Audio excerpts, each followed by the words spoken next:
What you're about to hear is a conversation with Gabe from Helmgast about running Kult Divinity Lost.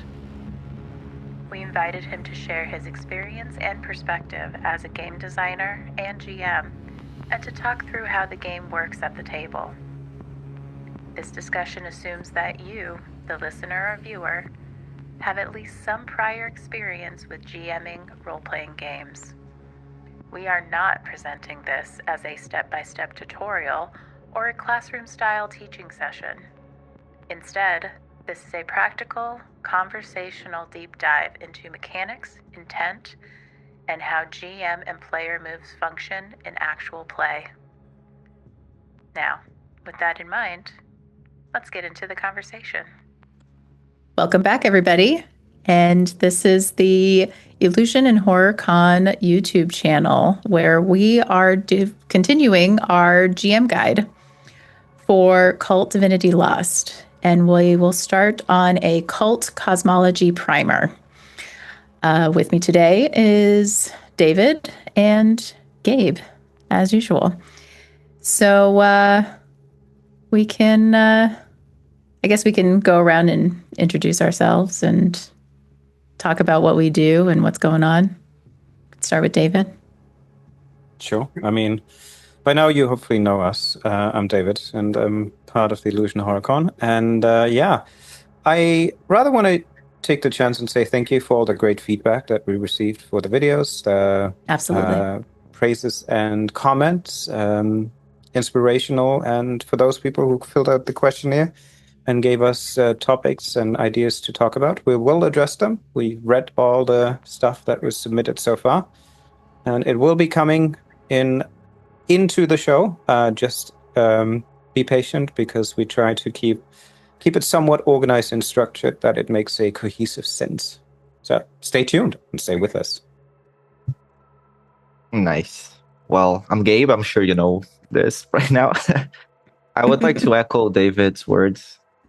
I have always seen myself as this kind of oddball sort of GM, super preoccupied with high concepts of game design and, how to run things and how to make them good.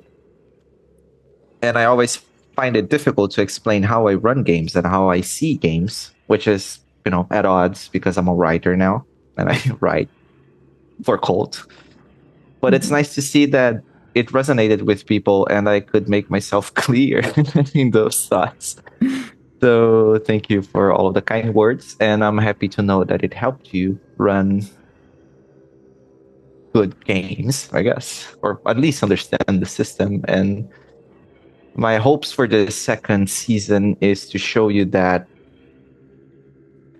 not that Kult can be anything, but you can extract nearly infinite things from Kult and have a billion, trillion different ways of running it and managing its horrors and truths and lies. And yeah, so what are we talking about today, Crystal? Well, Kult Cosmology primer. So we're beginning with a little bit of the cosmology and ways of using it to craft a story.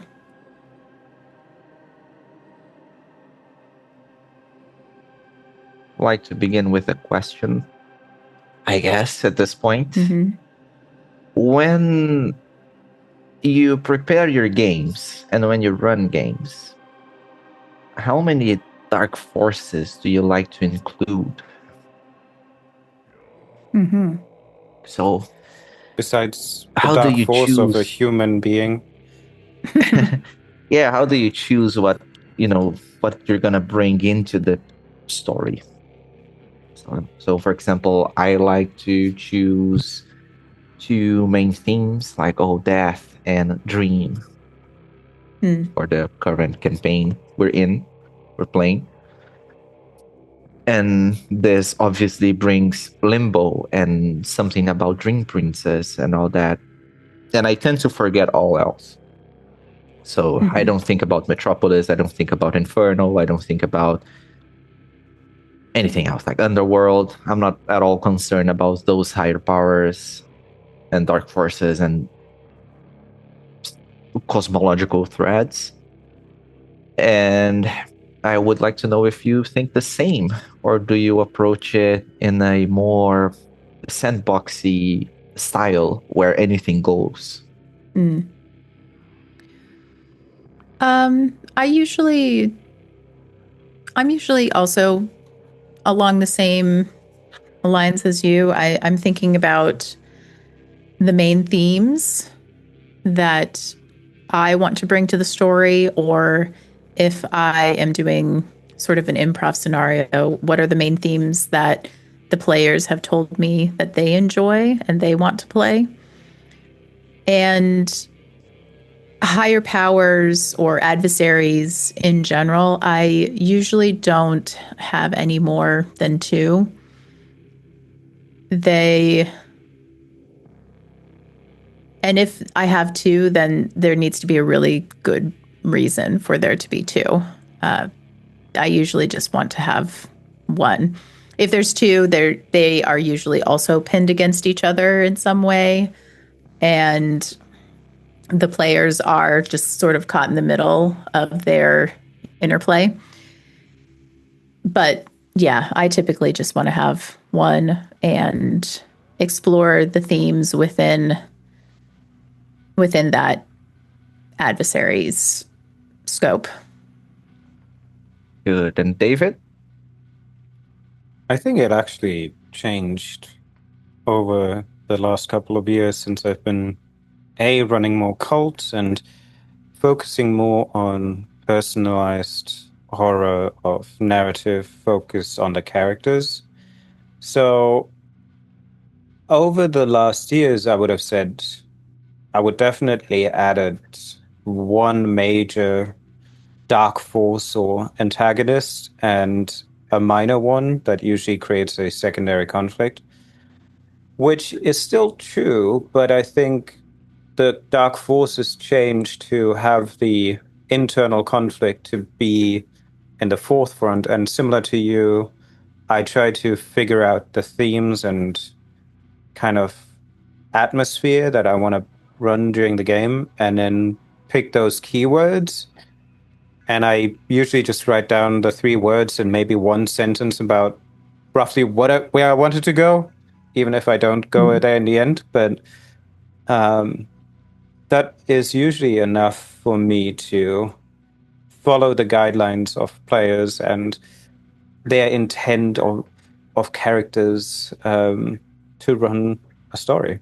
And so that would be my answer, if not a direct answer, but an honest. Nice. I ask this because I think it's important for people to understand where we come from when we think about setting up the cosmology for the story we want to run.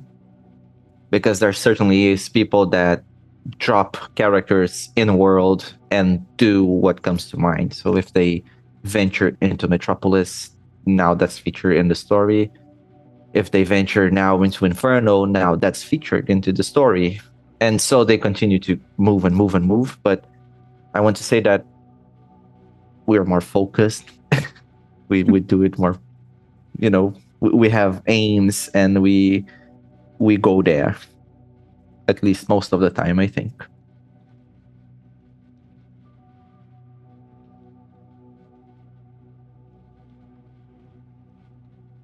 But with that out of the way, session is in class. I think we should talk about the foundations of Kult, the cosmology. So you can think of the world of Kult as an illusion. So what you see around you is an illusion. That's the basic pitch. There's a bunch of layers, if that's how you think of it, or a bunch of different dimensions you can get to, realms, domains, and they all are locked behind the veil. And how you break the veil, or rather breach the veil, can look different in every game.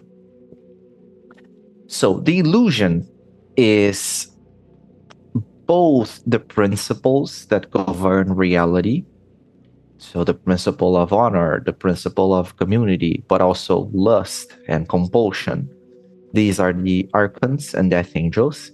They are the main motivators of the story, I would say, even if you never touch them, even if you never reveal that they are guiding the story, because they are tied to reality itself, the human being. You know, when we investigate a case, we might be doing that to get revenge, which can be tied to conflict or power or honor or defending our community, or it can be tied to a compulsion.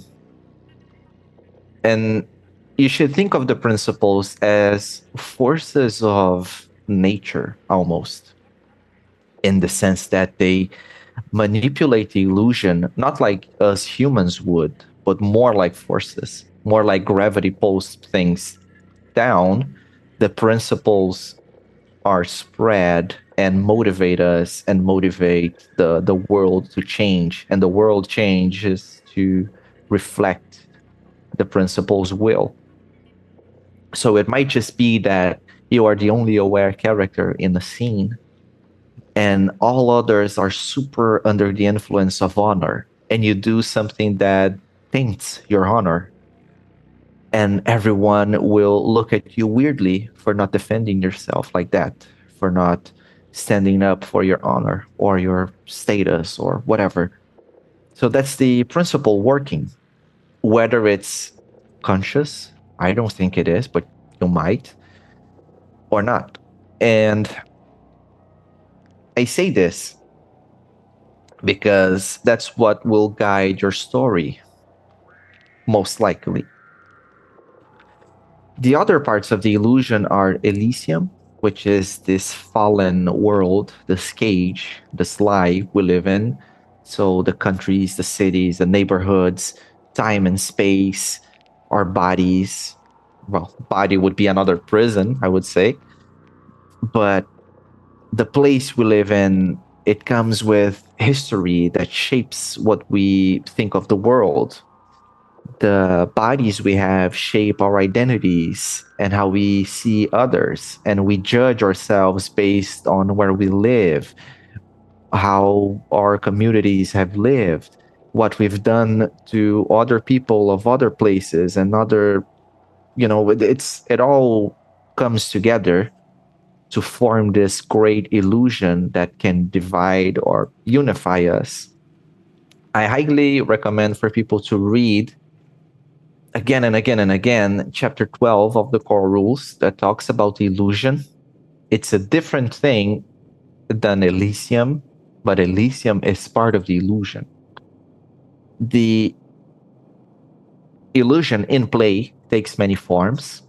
Usually it's called the veil. So the veil of forgetfulness, when we forget we've encountered the supernatural, or the veil between worlds that stops us from seeing what's truly down the hallway, of seeing the gateways to Inferno or the dream. Or it can be the veil that disguises a creature's true form. And so we can't see that it's a monster. We see a human instead. The illusion is not an absolute unit.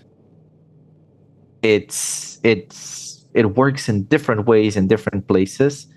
So you can have it fail to disguise a creature's form, but it also never fails to disguise a gateway.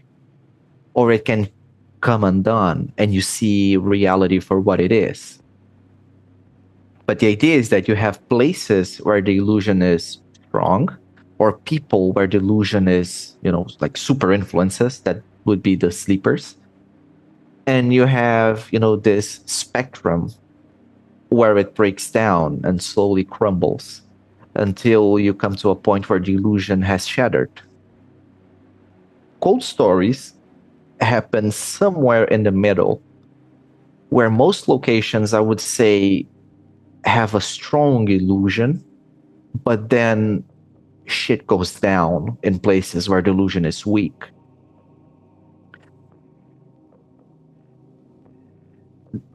there's a bunch of ways the illusion can come undone.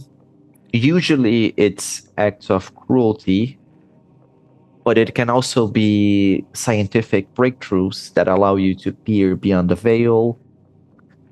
You can be at a shrine to a dark power.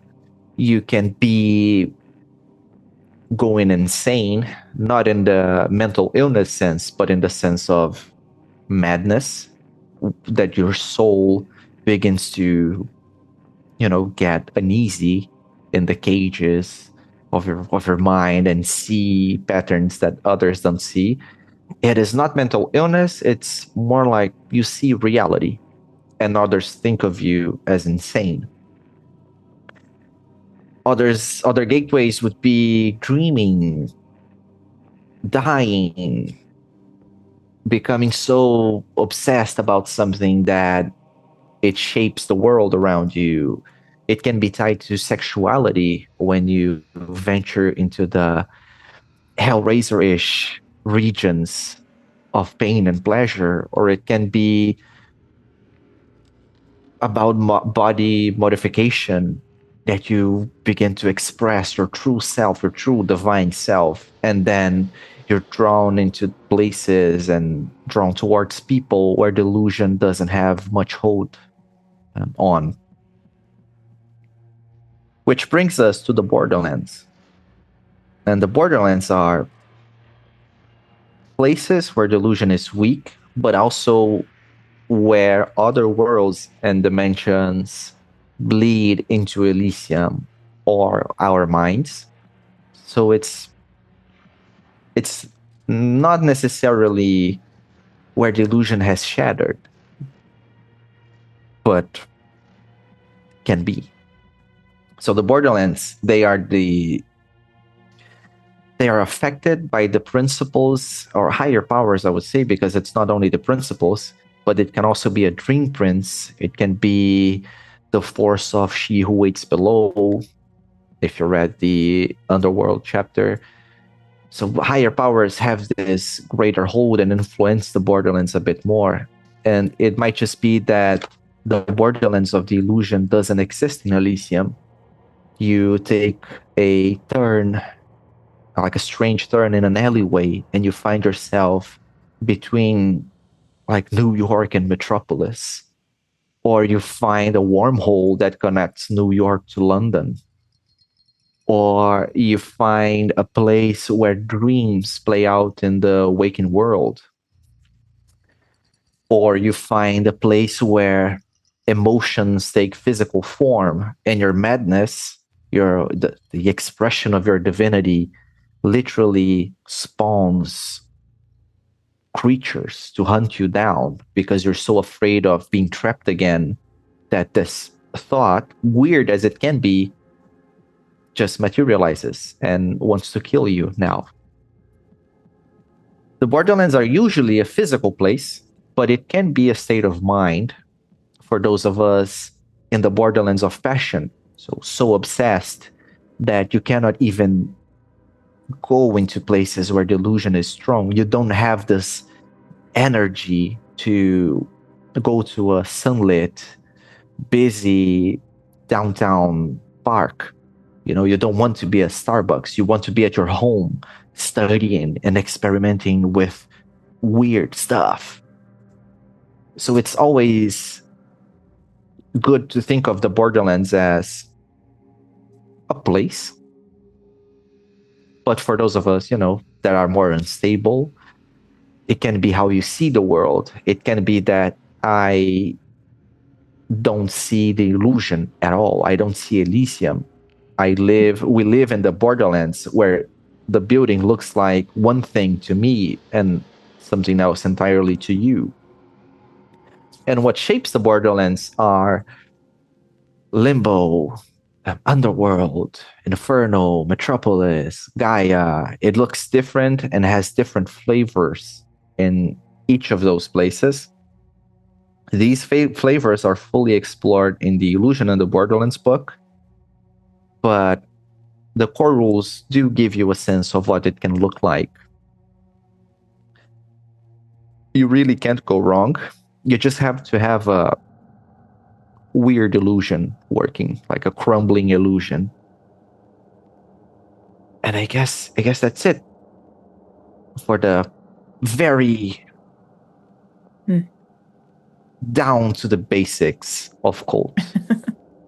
I would say that your story, the players have to feel when they enter the Borderlands, and they have to feel when they are in a place where the illusion is strong. And we will talk about like stages of awareness in a moment, but that's the gist of it. You can have Borderlands and not have other realms. I would say that most Kult stories happen in the Borderlands. You don't even see the other realms. You don't even enter Metropolis. You don't even enter like the proper Dream or Inferno or Gaia. You're in the middle there, because other realms, they tend to be extreme in a lot of senses, and it's difficult to reach them. And we have the tendency, and maybe that's the illusion on us game masters, we have the tendency to minimize the extremity and not go all the way there. And so we keep to the Borderlands, where logic can be dreamlike, where physics don't really work, and where you can take a shot to the head and not die. So that's the gist of it. I would also like to question Crystal and David two things. What is your favorite part of the illusion?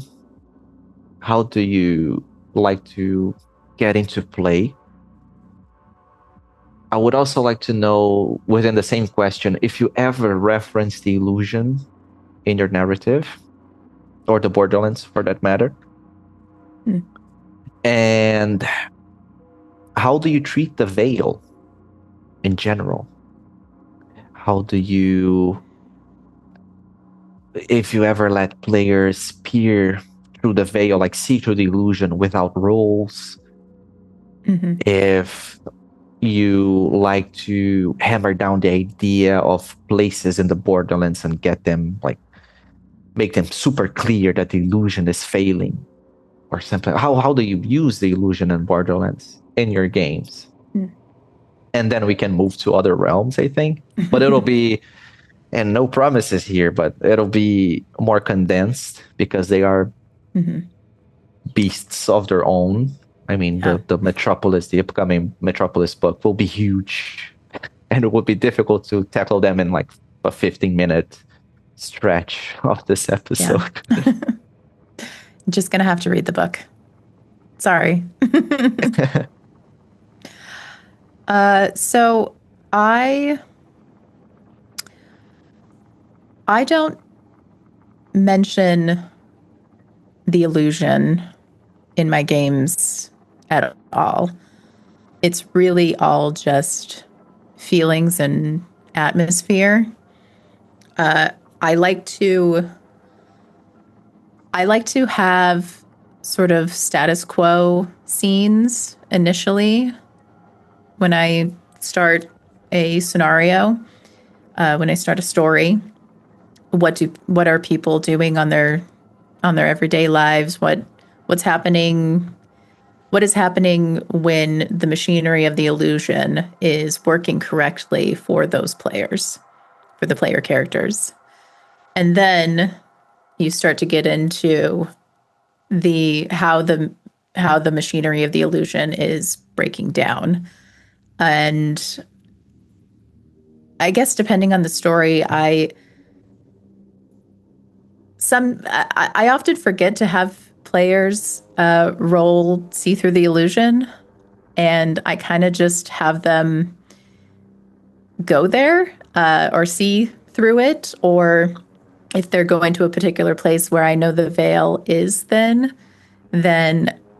I will just have them experience it. And I usually have it be feelings of you're going upside down on a roller coaster, but you don't, like, you're just standing there your stomach flips, or you see the air looking sort of weird, and there's maybe like a miasma around.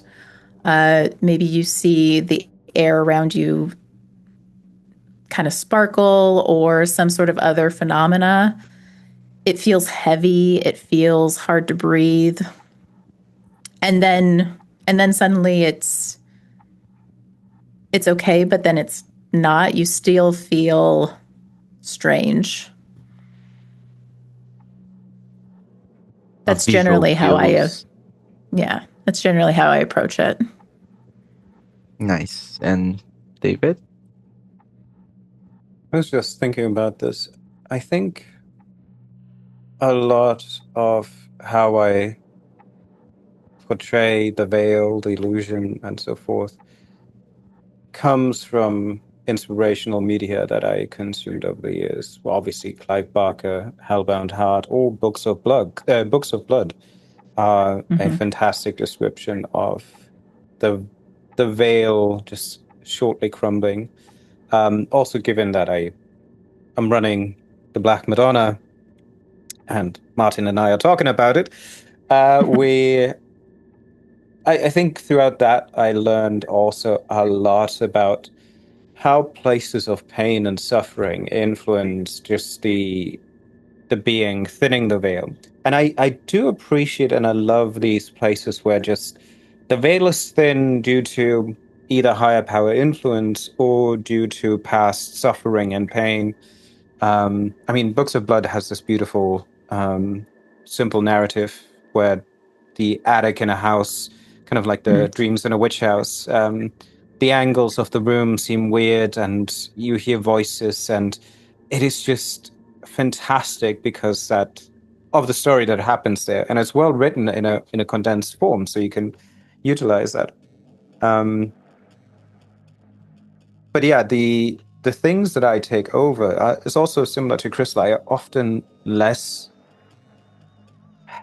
instigate players to roll for it so that they understand that the illusion is crumbling, but I just describe these elements that happen around them in the places that I determined are maybe just flavor or they're elements of the story that they should figure out.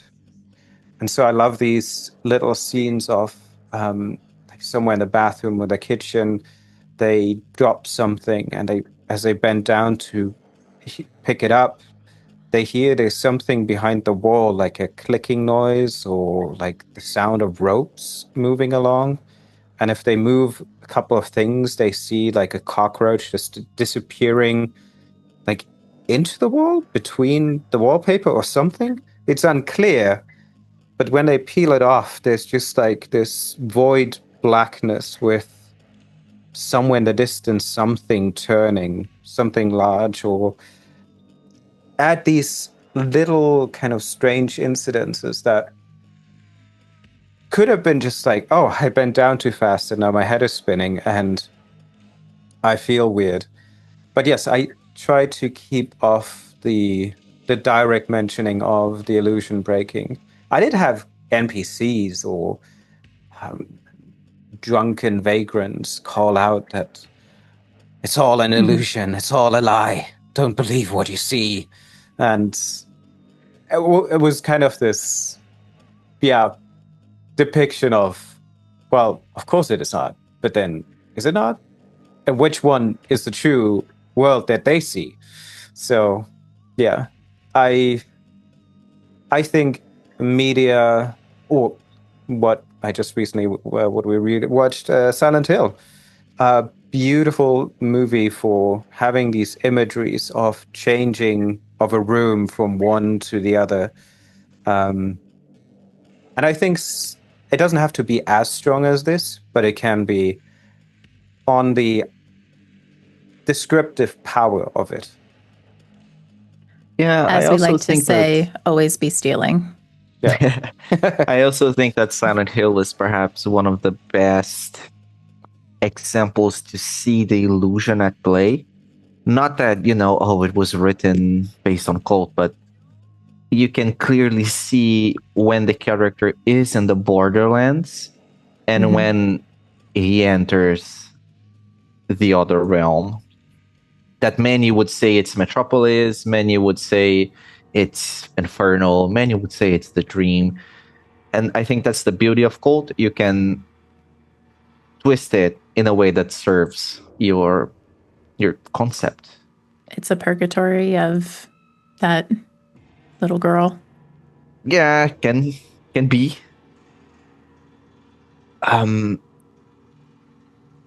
For my games, when I'm running Kult for new players, like people that don't know Kult, I don't usually mention like the buzzwords of illusion. Death is only the beginning. I don't like to do that. Nor do I say the borderlands of all that, of the world, the outskirts of the illusion. But for most veterans, I feel joy when doing that, because it immediately sets them on the mood of, okay, things are weird. And the buildup is me knowing that this is the Borderlands. So I don't have to spend as much energy building the atmosphere of a weak illusion. I can jump cut to the moments where the weirdness is readily apparent and you have to confront that. I like to say that the Gabe special is that the ghost stays. So you know you're in the Borderlands already, and the ghost doesn't go away when you blink. You see something in the reflection of a mirror, and you turn around, and it's there. The ghost leaves the room, and you follow him, and it's there doing its thing. So the ghost stays. I don't like when you keep hinting, and nothing ever becomes concrete. I think never allowing the truth to be a concrete, like interactable thing is part of the illusion. And I can do that for places where the illusion is strong. But where the illusion is weak in the Borderlands, the ghost will be staying. It will be a problem you'll have to deal with. It will be scary. Or so I hope, obviously. So I will mention, if not in the game, in passing somehow, probably as the session ends, as we geek out about the story, and if I have a clear vision that that's the Borderlands, I'll probably say, yeah, you came close to Inferno there. It's in the Borderlands of so-and-so. If I don't have a vision and I'm just coming up with stuff, I'll probably just theorize it with you, the player, and come to a conclusion then. So was it the Borderlands? I don't know. Maybe it wasn't. Or maybe it was. Or maybe you're an unreliable narrator and you saw something that wasn't there. I'll keep building it. That all to say that there are stages of awareness, but awareness is better seen as a spectrum. I think it's also worth to mention here that, as you rightfully distinguished, there's a difference for running a game for new players who haven't experienced Cult or haven't experienced gaming in that sense in general, or for those that are aware, who are good, who you know to play with for 10, 15 years, then you can mention, well, now coming to the Borderlands and then next scene, I think there's a difference, and it doesn't hurt. Yeah, they don't even understand. Yeah, exactly. It doesn't have to hurt to ask the players beforehand, like, you have any background? Okay, so do you want to explore the background, or do you want to just figure it out, right? Yeah. I think that's a thing that can easily help also navigating through these times. And as you said, I think it's totally fine to later on then speculate and theorize together about what it could mean. Absolutely. Yeah. I think I'm the one GM that tells my players to read the book. Players, they don't read the book, but no. I don't like to keep secrets because I don't mention higher powers. I don't I will never say that what you're meeting is a nephrite. I will never say that what you're meeting is a dream prince. But if you read the book, you will have this idea. And I think that's enough for me and gives me permission to bend the cosmology in a way that makes sense for my story without me having to keep thinking of, oh, but this person doesn't really understand this. They won't get the vision behind of this. So I don't like to keep secrets. You can go and read that we were divine. You can go and read that the demiurge has vanished. You can have your own theories. I don't mind it. But I know some people like to keep secrets. And if that's the case, you really don't want to say welcome to the Borderlands when they enter Yeah. Silent Hill. But, Yeah. I tend to GM for a lot of people who are very staunchly against reading the cosmology when they're playing a game. If they're going to continue to be a player and not GMing stuff, they very much want to experience the world without knowing the background, like too much background of it, which I don't agree with personally, but to each their own. I think it's fine if you want to be in the position of selling a setting to someone, because you will have the pressure to do it in a way that is engaging, and the revelation will be, mind-breaking, heartbreaking, and it'll stay with the player, and they're gonna love the game just as much as you. But I don't recommend that. I think you will be pouring a lot of energy in this and not into some other place that would be a better use of it. But sorry for cutting you. I blame the delay in a delay that was the end of my thought. A delay in the illusion. Yes. Yeah.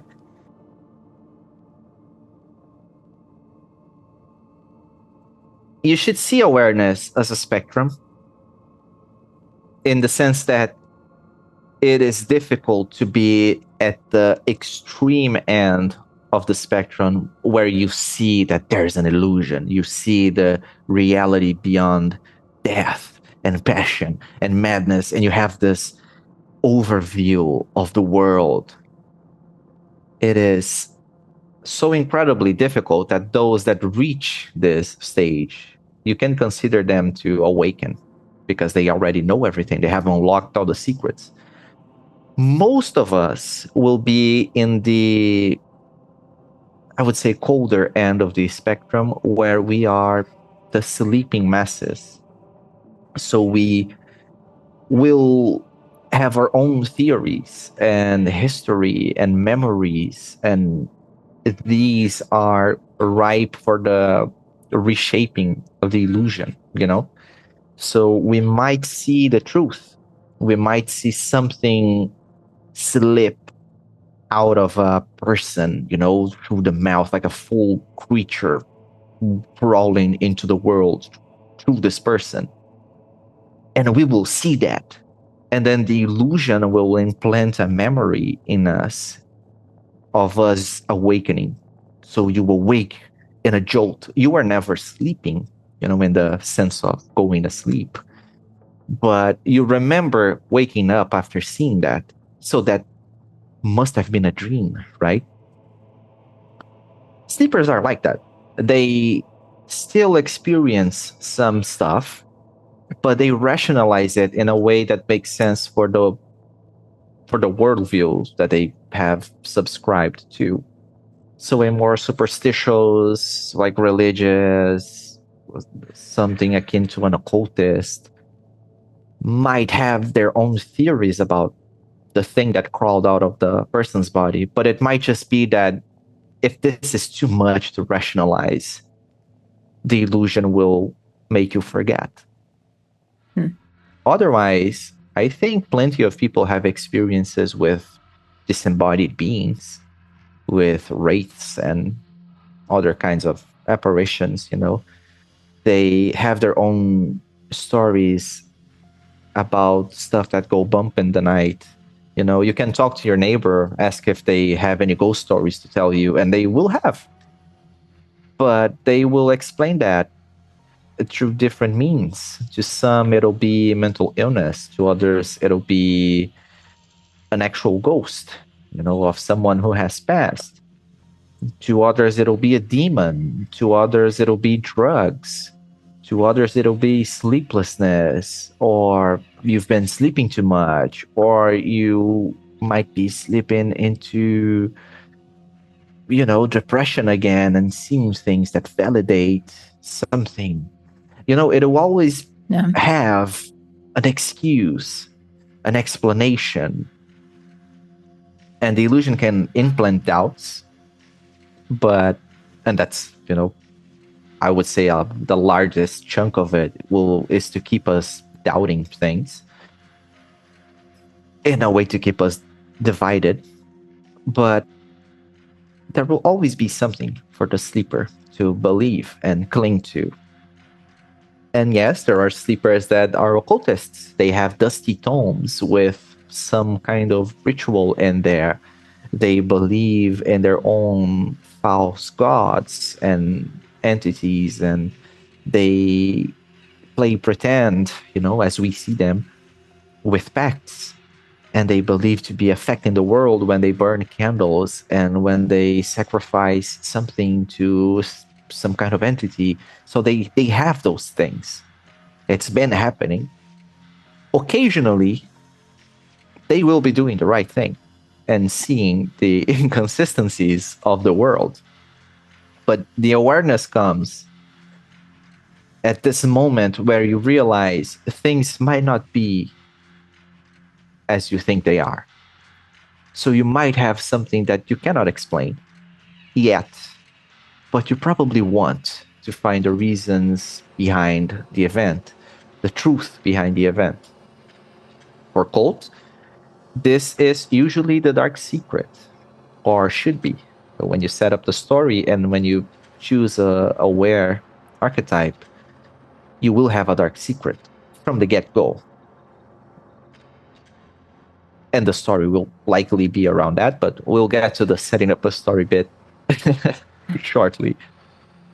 And aware people, they might have a hunch that the world is an illusion. So I can be an aware detective, for example, and believe that we live in a simulation. And what we see are glitches and the matrix. We can have that, but you know, there's a pinch of lie there. There's a pinch of the illusion. I'm not saying that the world is an illusion. I'm saying that it exists and we live in here, and this is the full extent of it, but it's a simulation, you know? And the same goes for religious practices, occultist, like esoteric stuff, scientific stuff. You can explain the world away. Conspiracy theorists. Yeah, you can explain it in a bunch of ways, but you realize there's something wrong with it. So that's the gist. You don't necessarily know the supernatural, but you are prone to keep memories and seeing beyond the veil.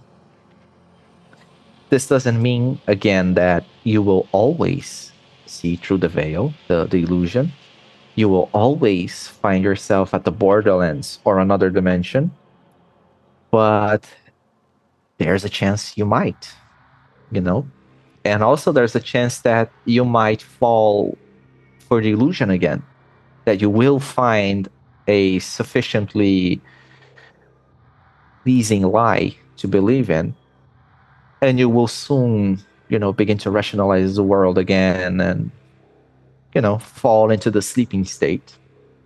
I would say that a lot of cult stories are about this moment where you realize something, your dark secret comes back to bite you in the ass, you deal with it, and then you fall asleep because you've dealt with it.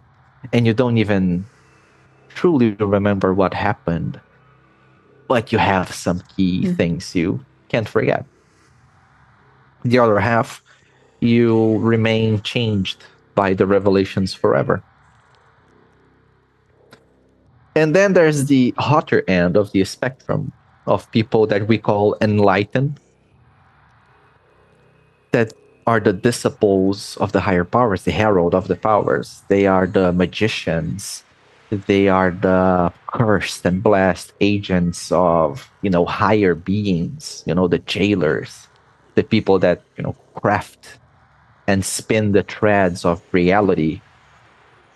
They realize the world is an illusion. They might even sense its effect on people. So they might realize that it's meaningless to talk to you about this that we're talking right now, because you're going to forget. You're going to say it's part of the simulation. And then the key bits of information that would enlighten you, they are dampened and erased from your mind. But the enlightened, I would say that they generally sense how the illusion weighs the human soul down. And they become enlightened through a myriad of paths. So these are not set in stone. The path to enlightenment is actually different for every enlightened person.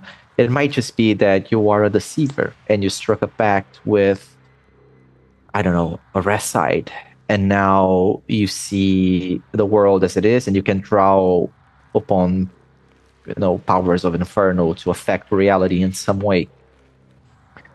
Or it can be that a lictor, pulled the veil, and now you can see the world for what it is.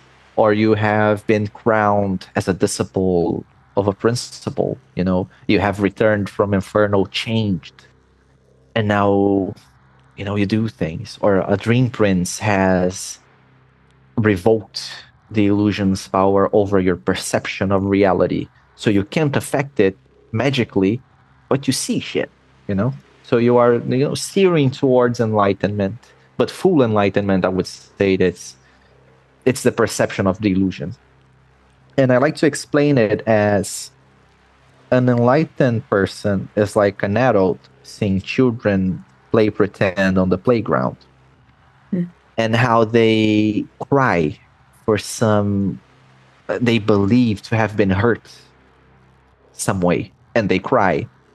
But as the adult, you see, well, they just, it was scary, but you're not hurting. But it's scary enough to make them cry and believe it's pain that they are feeling, And you see children, pretend to be pirates, and you see children building castles, and you see children, crafting weird stories, like a child that will say to the teacher, "Oh, my father is an astronaut," and for that moment they believe in that, And so the enlightened see us, the aware, and worse, the sleepers, doing those things. They see us forget things. They see how we don't go to the borderlands that often. There are sleepers in the borderlands, but that's a thing for it's a concept for the Illusion and the Borderlands book. It's more advanced things, but they see how we can't see one building in the heart of the city, that building, it doesn't exist in their mind's eye. They see that we can't enter one specific door here because it doesn't exist for us. And we just forget it. We stare down into the hallway and we don't see anything at times, or we see something, we get scared, and then we run away and forget. So that's the gist of it. Enlightened people can be arrogant about this vision. They can be more humble. They can treat you and have, their own ways. But I would say that most of them, like the vast majority, reached enlightenment through unsavory lifestyles. So they pushed the boundaries of the illusion. It's not that the illusion is the safe place where violence never happens. It's actually the opposite. Violence has to happen so some principles can be reinforced on us. But the enlightened, they slip through the cracks of it, and they see the reasoning behind the violence. They see what motivates the violence there. They see the weave of the illusion, the push and pull of the principles. But they don't have all the truth. So I can be a death magician, and I can be an expert in the cycle of rebirth, and I can have control over souls and trap them in decaying bodies. And I can see into purgatories and fetch people from purgatories. But I am powerless in the face of my own madness. I see things that aren't souls. My mind hallucinates, creatures, and they take real form, and they come after me because I am afraid. Or I can be in the borderlands of passion and become this erotic figure, this icon that weaves the emotions of others. But I am powerless in the face of death. I don't see how I can escape death. And to me, death is real. And if I die, I will lose my powers. I will lose whatever power I've gained over this illusion we're in, And people can bring me to a purgatory, and people can bring me to the cracks in the illusion where souls slip through and are allowed to live forever. But that's, part of the path of enlightenment. It's not common to have enlightened people meeting and exchanging secrets. You have clusters of death magicians, perhaps. But why would a death magician, be mingling with a madness magician? One might be like a super high ritualist with fancy temples and all that. And the other might be someone that, eats worms and reads the future in puke. It might be someone. It might be someone who's The classical alternatives. Yeah. Yeah. So it's not like they're all, trading secrets and going at it. There are high cults, as you read about in the Metropolis book. But these are few and far between. I would say that for the average cult story, you have one magician. You have one creature or kind of creature. You have one realm, and then you be around that area without experiencing the peripherals of it. So enlightened and aware and sleepers. These are the stages of awareness, and beyond that, it's only awakening. And what happens when you awaken? You come back and tell me when you do. Yeah. Supposedly you gain control over, the illusion, but who knows? I haven't seen anyone awaken and come back to tell the story. So I think awakening is like death to us, Right. outside of the game. You die and you have to awaken to see what you find. Right. It'll be the mystery forever. Will there be a book about awakening? I don't think it will. But you can come pretty darn close by unraveling some secrets of the universe, getting the right artifacts, getting the right texts, making the right enemies. You might awaken. Yeah. I mean, yeah, awakening is you're no longer imprisoned by the illusion, and we don't know what that means necessarily. Yeah, that's a question for you to answer, like you listener. Would you come back to the illusion if you awakened? What would you have to find outside of the illusion that isn't Metropolis, Inferno, all that? What do you have to find out there to come back? And if you come back, have you truly awakened, or is the illusion still, tugging at the one final string of your soul? Would you miss the illusion? Because it is, kind of a cozy blanket that wrapped you up for a long time. Yeah. Lifetimes and lifetimes. The cozy blanket, it's And I would like to add here, it's not even just, good coffee and a movie night, a role-playing game session. It can be that you have always found comfort in self-harm, and it's not because you cut yourself that you see beyond the veil. It actually grounds you in reality, in yourself. It makes you feel real and not a dream, So there's ways that you can peer through the veil, but there will have something to keep you here. And as I was talking with Petter, I think the final trap of a magician, of someone that has gained power over the illusion, is Thaumiel, the Death Angel of power. And surrendering the power over this is perhaps the most difficult step towards awakening. It's the final gateway. That it is open. There's no one there to stop you from relinquishing all that you've gained. But you have to do that out of your own volition, You have to not care about this anymore. But how can you not? You live so comfortably now that you have power. You can cheat death.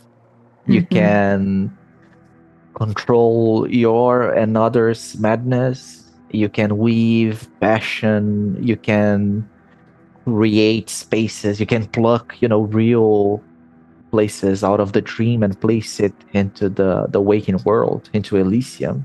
You can shape it to however you like. How can you not like that? You're still a slave to the machinery of the illusion. It's just in a different way than the aware and sleepers. Yeah.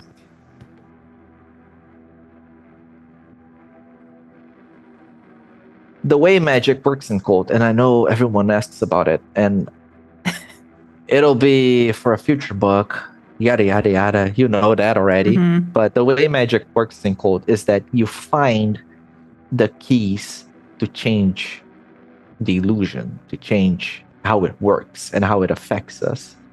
So you might be a dream magician that warps memories. You might be a passion magician that can assume the face of anyone you've been with, intimately. You can be a time and space magician and travel beyond time, and see and experience history from, first person perspective and be there. But you find ways to do that in yourself, in your soul. You find ways to awaken specific parts of this slumbering divine being you are. And as far as I understand, again, I am not writing about magic. I have not read about magic. It's based on what we've written for The Illusion and the Borderlands, Metropolis, and the core rules. It's not that you are awakening by doing magic, because again, you're shackled by the illusion somehow. That's how I see it, again. It's like you're carving this place for you in reality. And you learn to pull the right strings and turn the right cogs, and you have a way of finding what's truth. And you can shape this truth sometimes. But you're still tied to the illusion, So how do we learn magic?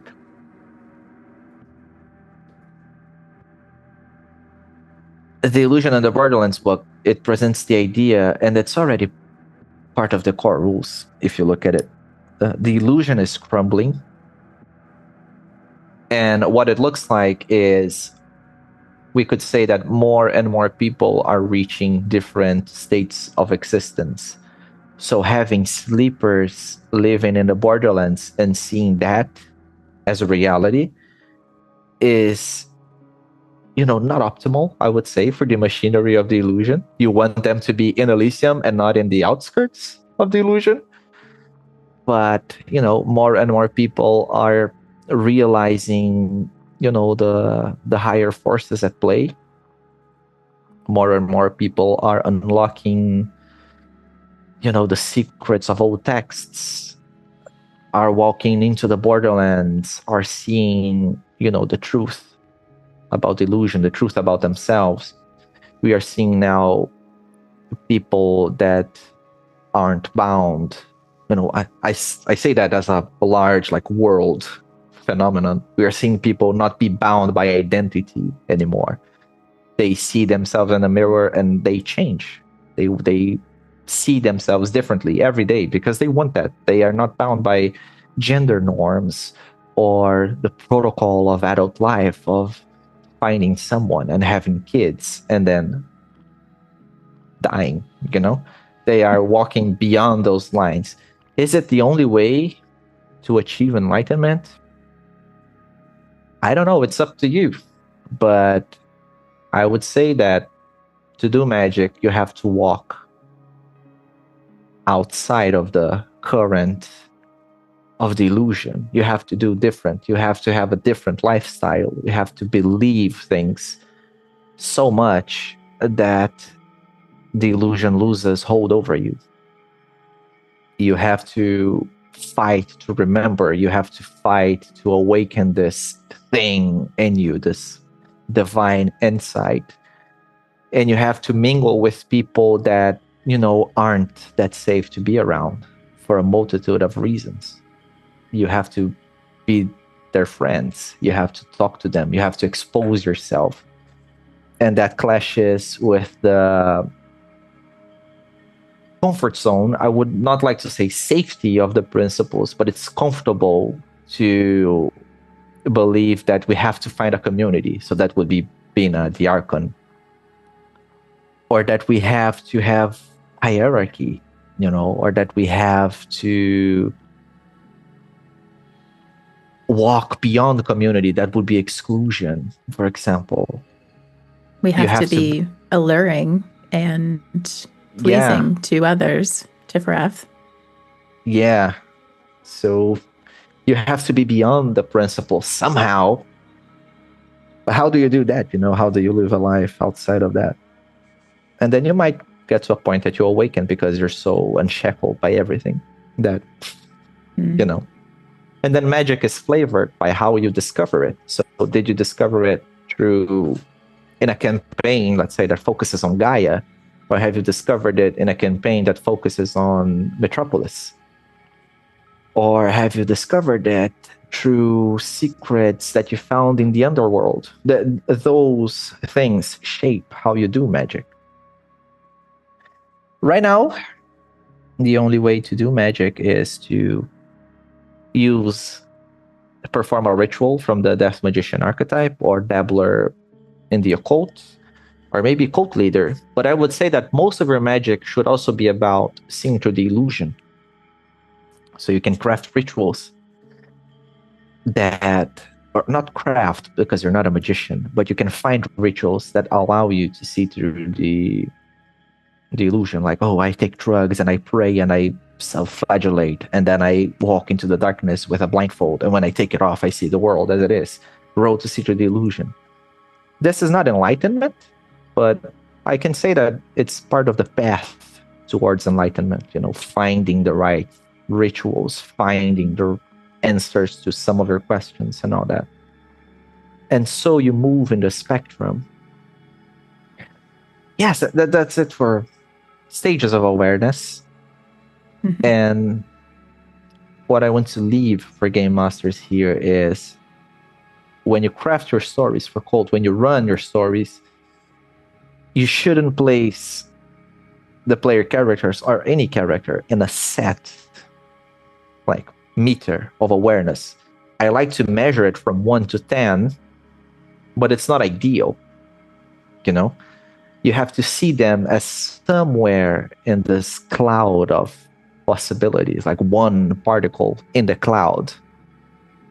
And there's other spaces they can inhabit. Sometimes at once, they can be ignorant of something and fully understandable of something else, like regent over death, but powerless over memories. Mm-hmm. I think that's it for stages. Beyond that, it's only the realms that we can talk a bit about before setting up a story and choosing what's right for your story. But any thoughts, David, Crystal? Yeah. Anything to add? I agree with the not choosing a specific awareness level for your players and player characters. Having it might be comfortable to have that sort of restriction on the story, but I don't think it works very well in practice. I think it's better to, yeah, right. I think it's better to play to find out and allow your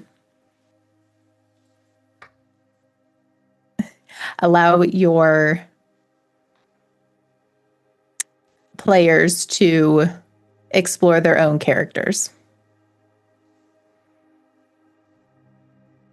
I disconnected my headset, Oopsies. but I'm back. Yeah, but I agree with you. Mm-hmm. And David? I think, yeah, I concur with which was said before, especially like the understanding that the awareness is, in my perspective, a very, I don't know, player-driven point when I run the game, because I inquire their awareness about the world and everything and how they sit in them, how comfortably they are about it, by asking questions, always kind of in the periphery in scenes, or how certain events have influenced them. And I kind of make myself this awareness level in my head while we play, and be like, okay, so at this point they should be kind of understanding and be willing or not willing to accept this. So what if I push this now on them as a move, and see how they react upon that? When I make it basically in immovable object in between them and their illusion, and they have to deal with it. And I think there's really good literature out there of stories and tales. I mean, for one, because you mentioned magic kind of a lot, I really enjoyed Lord of Illusions, both the movie and the short story by Clive Barker. I think it shows this kind of random weirdness of magic in the world, and how the belief in it will change the power that you possess over magic, how far you need to go to become a magician, what you're willing to let go, what you need to let loose. Just a warning about that movie. It is a product of its time. So yes, it's a little goofy. It is a little goofy. But I think it is portraying kind of the underlying theme and concept of that aspect quite well. Because for me, this is magic in cult is strange, it's weird, it's messy, and it never really goes the way you intend to, because it always leads to other issues. Because if you use magic, well, somebody else notices that you are using magic, and that doesn't want you to know that you know magic. So yeah, be comfortable having an open end. And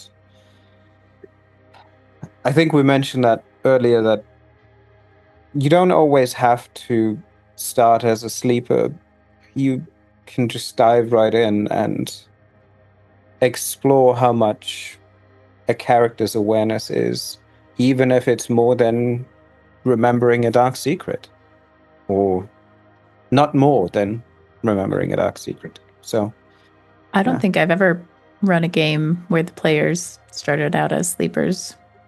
Actually, I did it once, and Hmm. I think I quickly let them advance because I was like, this is dumb. Yeah.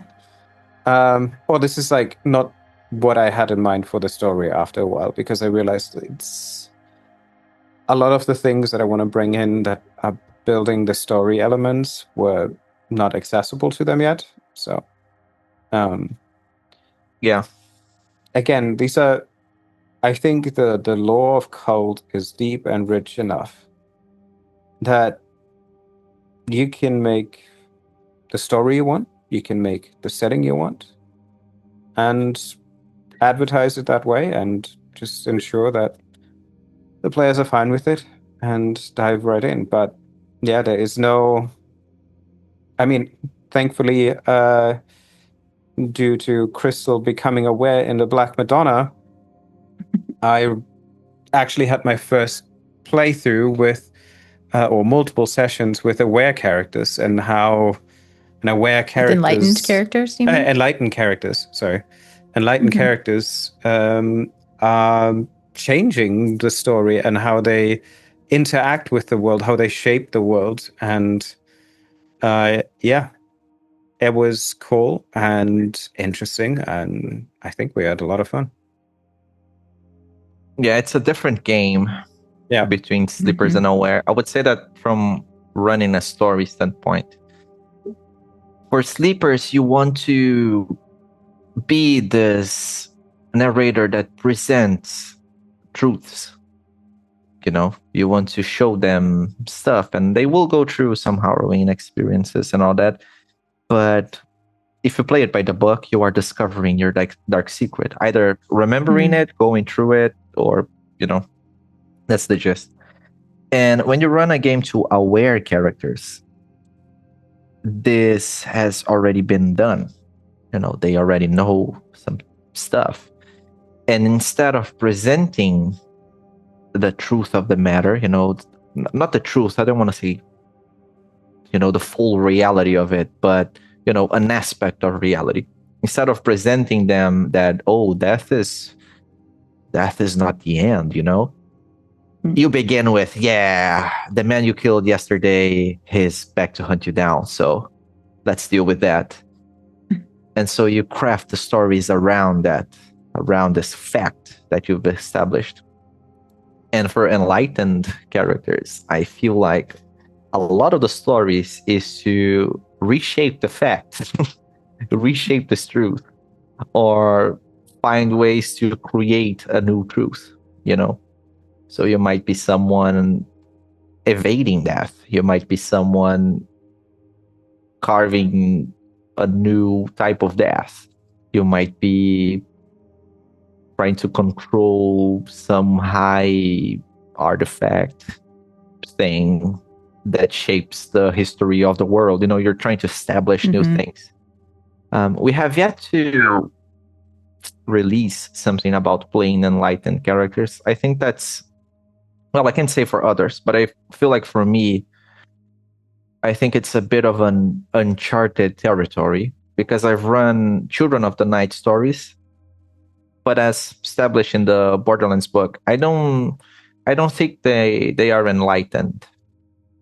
They are placed as enlightened in the core rules, but if you look at it like a spectrum, they are more like aware premium, you know, aware in the know.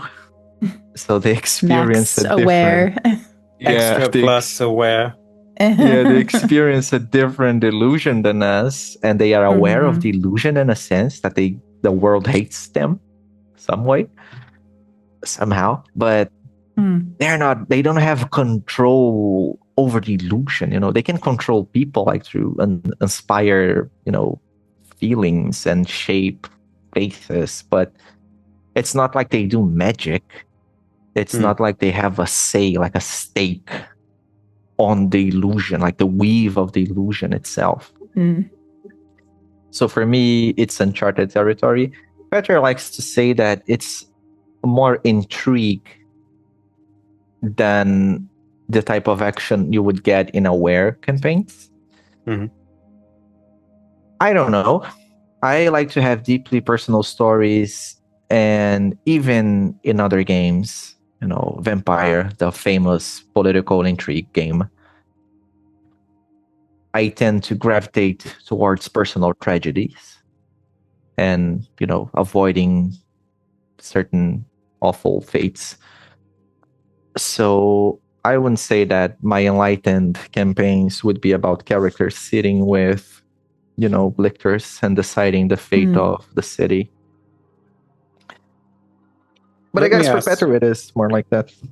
Let me ask you a question. Would you say that the stages of awareness for the player characters, so sleeper, aware, and enlightened, could reflect the level of, I don't want to say competence, but understanding of a GM of Cult? So new GMs should start with the sleeper PCs, and once they feel comfortable, go further? Or would you say it shouldn't hinder them?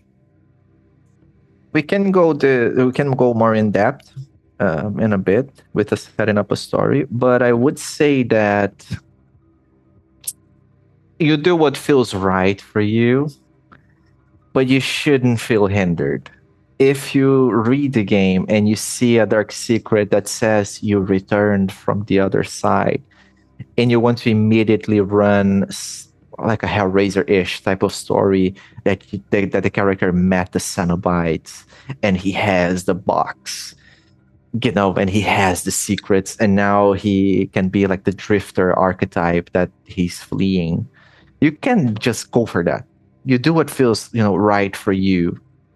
But if you want to slowly, play with some concepts and all that, and if it makes sense for you to do that, then you can do what's best. But I would say the best Kult stories are closer to, you being Julia in Hellraiser. It's closer to you, being Frank than you being the father.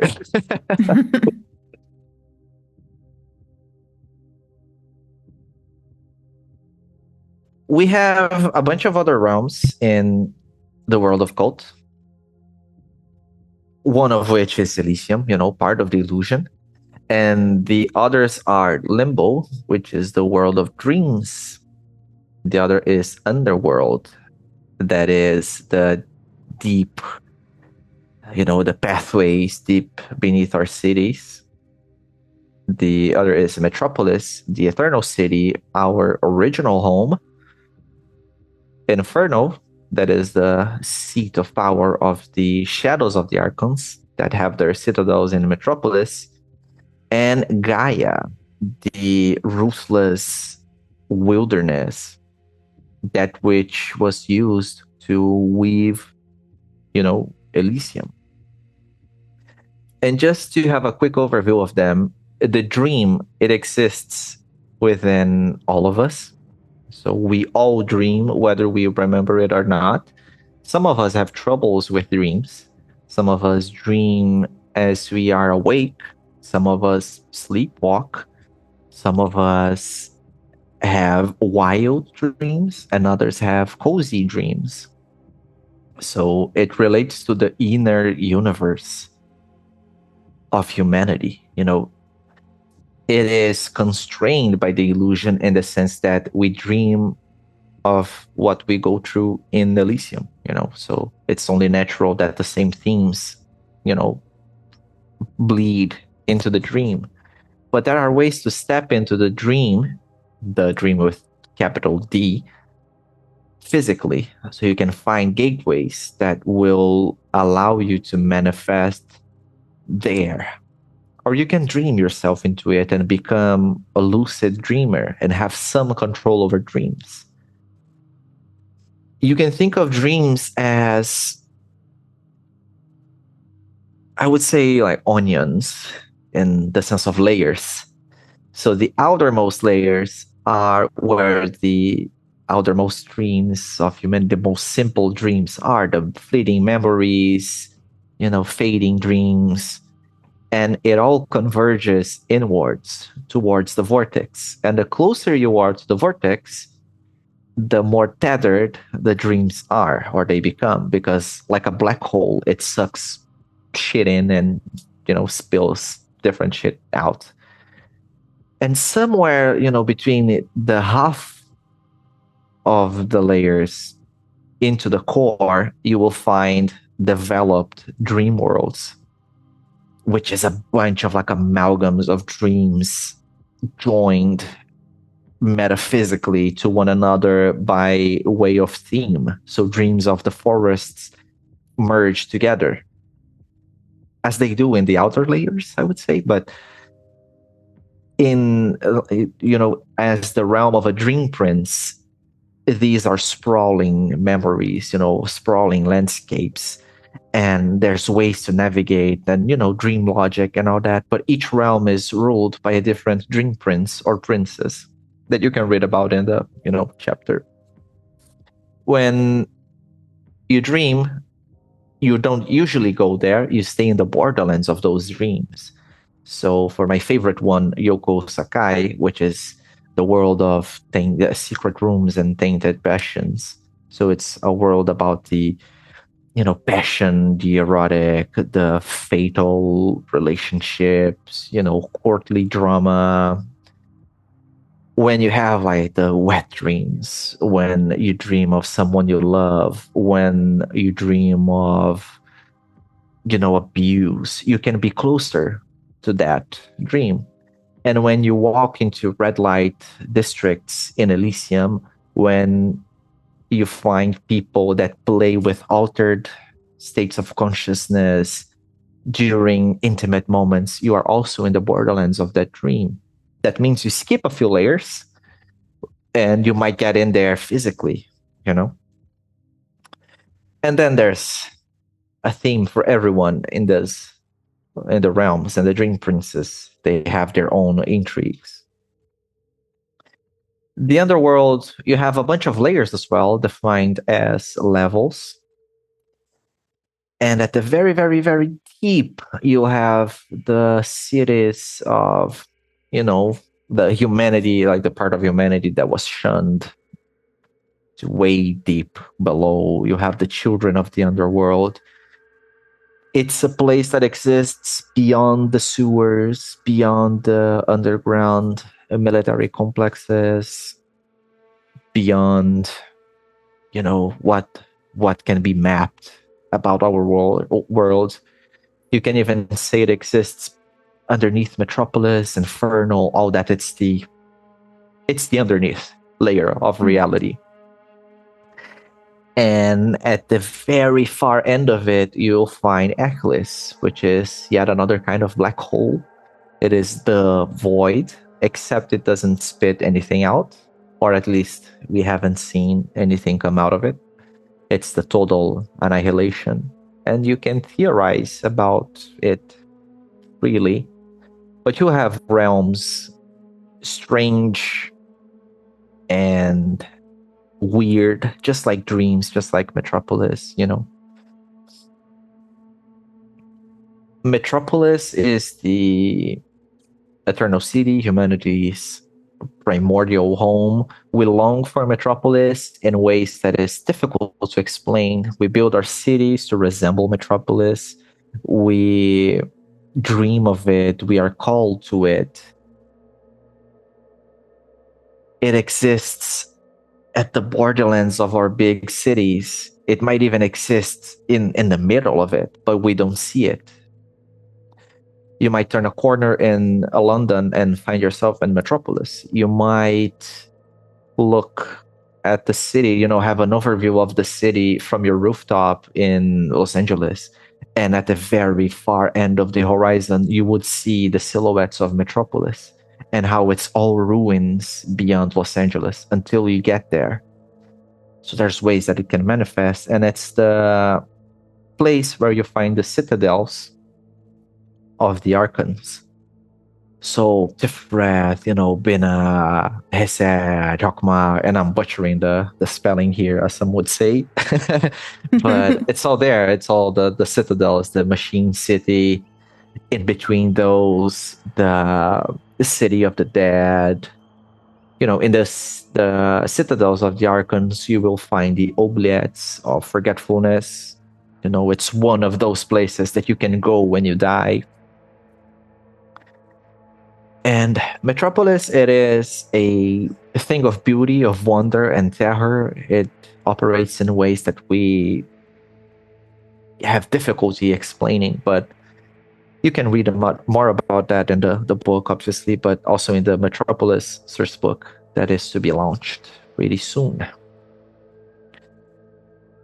We have Inferno, which is the counterpart of Metropolis, but it's not our home. It's where the shadows of the Archons are, the Death Angels.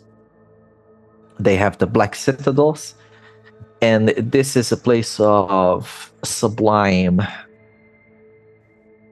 devotion and pain and pleasure and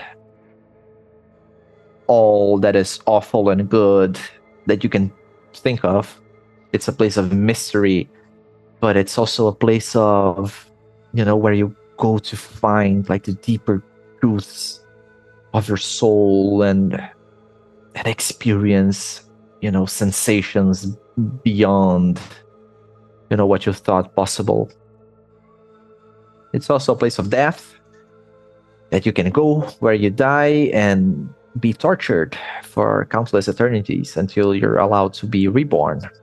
And coupled to Inferno, we have the purgatories, which are more like dream worlds in the sense that you go and you die and go to a purgatory and you live a cyclical nightmare tailored specifically around your guilt and shame and fear and all that is good and bad, and it is so personal to you that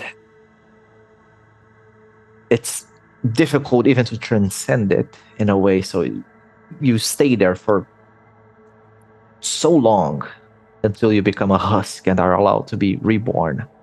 But for some, it's home. For a rest side, it's a home that they return to, that they go there to be tortured again until time comes for another mission. Or it can be a place they escape. They are always in missions and they don't want to see the purgatory because it hurts so much. And a purgatory can be created for you even before you die. You can spawn it from your own fears and guilt and shame. You can dabble in magic relating to Inferno, and it is there when you die already. And up until the moment you die, you hear echoes of it, something that calls you to the purgatory. More about purgatories in the Borderlands book. And then there's Gaia, the ruthless nature, the original, slice of land where Elysium, grows from. There's no percentage of it that was taken, that we can say that was taken. It said it took a slice of Gaia to create Elysium. And despite its appearance or outward appearance, it's alien nature. If you run a story that you go to the deep nature and you only see what we would see in the rainforest, you're not in Gaia, probably. So if you've pushed it to have natural phenomenon that is mind-boggling to explain or experience, that might have been Gaia. There you find wildlife that is out of this world, literally, and you find ways of existing that are incredibly alien. You can have out of body experiences. You can be unshackled from the principles, but not in an enlightening way, maybe for most, perhaps. And it's a place of violence, of life unbridled. You will die, you will live, you will experience sensations, you will be bound to emotions, like wild emotions, primal emotions. And you will find things that have existed beyond and before the illusion was even a concept. So it's a place that has a lot of stuff that can make you awaken, perhaps, but also a lot of stuff that is out to get you. And they don't even know they're out to get you. They are just living their, what's in them, their being, Mhm. We don't question why, a lioness bounces at a zebra. It is just there. It's the primitive instinct to do that and eat.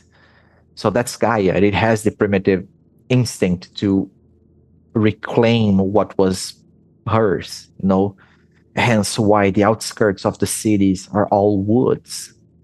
And when humanity forgets something, it becomes overgrown with foliage and weird creatures dwell inside, and why we are afraid of, little monsters, like we are afraid of spiders and rabid dogs, and why a primitive mindset is, disturbing to us. How would someone hunt and kill with their own hands and eat the raw flesh, steaming right from the, still dying person? It's fearsome, and it's part of Gaia. It's part of, what came before. Beyond those, it is sad to exist other worlds and other places to be at, and other powers and other, whatever. But these are not covered in the core rules. And it's mostly for you to create. But if you Not want to rules as have written. if you want to create something, out of your own imagination, it exists now. It is said that, well, some scenarios feature things that come from, these places. The core rules mention things taken from these places and trapped in Metropolis, for example, or trapped in the underworld. But what are those places? You have to find out by yourself. Make Maybe them the up. truth. Yeah, maybe the truth is in you, breaking the fifth wall here and create your own illusion and different worlds.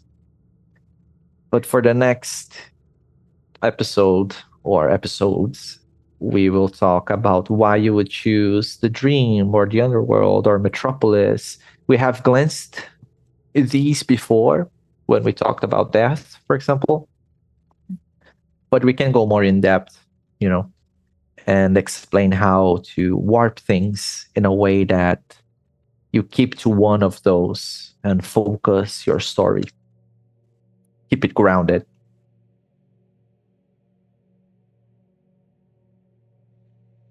Thank you, Gabe. Thank you, Yeah. Crystal. Thank All you. viewers, listeners, if you have any questions, if you agree, disagree, please let us know. And either in Chat in the comments comments. or in our form that you can find also attached to this video or audio. Thank you very much, and see you next time. Bye.